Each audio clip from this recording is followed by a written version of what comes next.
여인과 가정부. 소녀의 초상에서와 같이 검은 배경을 사용한 작품은 베르메르의 전체 작품 가운데 많지 않지만 오히려 이 어두운 배경의 기법이 당시 네덜란드 회화의 주류를 형성하고 있었다. 어쩌면 그는 어두운 막 앞에서 연기를 펼치는 여배우를 바라보는 마음으로 그림을 그렸는지도 모른다. 화면 속 여인은 막 편지를 쓰기 시작한 듯 단정히 앉아 있고 그 앞에 가정부가 조심스레 다가와 봉투를 내밀고 있다. 마님, 여기 하고 내미는 손길에는 망설임이 섞여 있고 이를 맞이하는 여인의 표정에는 당혹스러움이 스친다.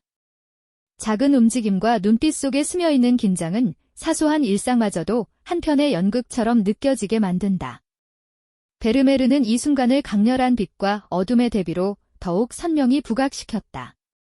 빛이 스치는 얼굴과 손, 그림자 속으로 물러나는 배경 사이에서 관람자는 자연스레 시선을 집중하게 되고 그 안에서 드러나는 미묘한 감정의 결을 읽어낸다. 기타를 치는 여인.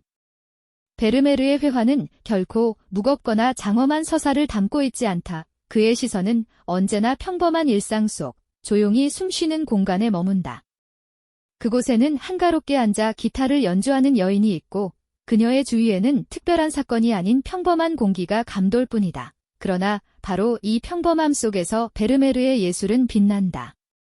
그는 생활 공간 깊숙이 스며들어 단순한 묘사가 아닌 더 높은 차원의 안목으로 화면을 구성한다. 빛이 가만히 흘러들어와 여인의 손끝과 악기의 곡선을 쓰다듬고 색채는 그 미묘한 변화 속에서 서로를 감싸며 균형을 이룬다.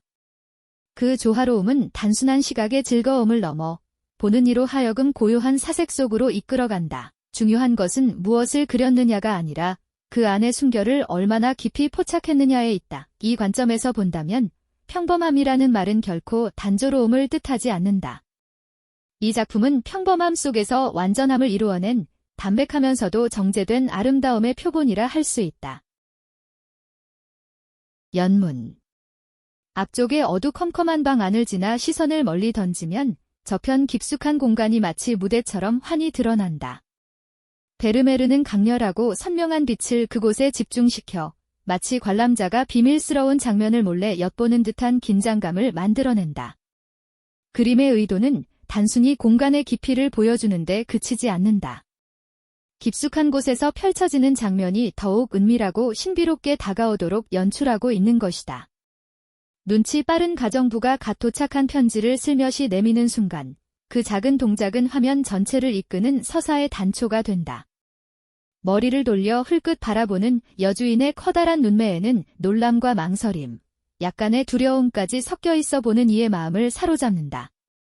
이는 단순한 풍속화가 아니라 인간의 내밀한 감정이 번뜩이는 한 장면이다. 화면은 기하학적인 구도로 엄격하게 짜여 있으나 색채는 그 틀에 생기를 불어넣어 긴장을 완화한다. 차가운 빛과 따뜻한 음영, 균형 잡힌 구성이 조화를 이루며 미묘한 생동감을 불러일으킨다. 지리학자.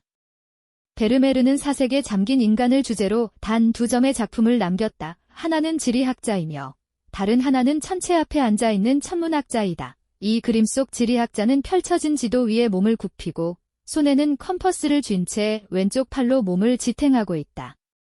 그의 시선은 지도 위에 고정되지 않고 어딘가 멀리 허공을 헤매는 듯하다. 그 눈빛에서 우리는 단순한 계산이나 측량을 넘어 미지의 세계를 탐구하려는 깊은 몰두와 사유의 흔적을 읽을 수 있다.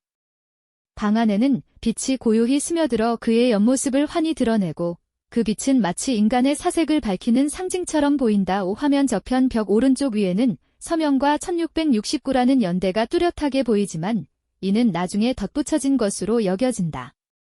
반대로 책장문에 남은 표식은 오히려 원작의 흔적에 가깝게 다가온다. 연대 역시 보다 실제에 가까운 것으로 추정된다. 이 작품은 단순한 직업인의 모습이 아니라 인간이 지도를 펴고 세계를 재단하며 사유하는 존재임을 보여준다.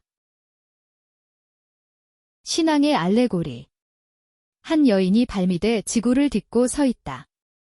그녀의 손은 성서 위에 올려져 있으며 그 자세는 곧 신앙을 상징한다. 바닥에는 사과가 놓여 있고 그 옆에는 밟혀 피를 흘리는 뱀이 보인다. 사과와 뱀은 기독교적 세계관에서 원죄를 상징하는 대표적 이미지로 이 그림의 의미를 더욱 선명하게 드러낸다. 이 작품은 1644년에 네덜란드어로 번역된 체잘레 리파의 저작 이코놀로지아 1603년을 근거로 베르메르가 화상의 주제로 삼았다고 여겨진다. 당시 유럽의 많은 화가들이 리파의 도상을 차용해 회화에 담아냈듯 베르메르 역시 그 흐름 속에 있었던 것이다. 그러나 단순한 도상학적 모방을 넘어 이 여인은 마치 고요한 고백처럼 화면에 서 있다. 같은 가톨릭권 화가 요르단스가 그린 책형도 속 여인이 오른손을 가슴에 얹고 신앙을 드러냈듯 베르메르 역시 이 작품을 통해 자신의 내면을 고백했을지도 모른다. 혹은 누군가의 주문에 응하여 제작했을 가능성도 배제할 수 없다. 스피넷 앞에 앉은 젊은 여인. 베르메르가 그린 여인들은 언제나 단순한 인물이 아니다. 그는 여인을 그저 모델로 묘사하는 것이 아니라 자신이 구축한 조형적 세계 속에서 살아가는 존재로 변모시킨다. 그렇기에 그의 그림은 초상화와 풍속화의 경계를 넘어선다. 그러나 이 작품, 스피넷 앞에 앉아 손을 건반 위에 얹은 젊은 여인의 모습은 어딘가 표면적으로 머무른다. 그녀의 자세와 시선은 단정하지만 그 안에서 드러나는 내적 깊이는 쉽게 다가오지 않는다. 이러한 이유로 이 그림을 특정한 주문에 의해 제작된 초상화로 해석하는 견해가 생겨난다. 어떤 이들은 여기서 베르메르가 창조적 힘의 쇠퇴나 정체의 기운을 드러냈다고 보기도 한다. 그러나 이 작품이 지닌 의미는 단순한 평가를 넘어선다.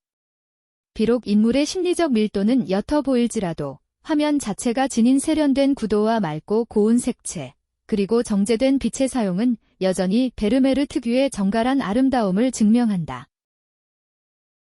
스피넷 앞에 선 여인. 이 작품은 베르메르가 시도한 하나의 변주처럼 보인다. 방 안은 환한 빛으로 가득 차 있지만 여인은 약간의 역광을 받으며 서 있다.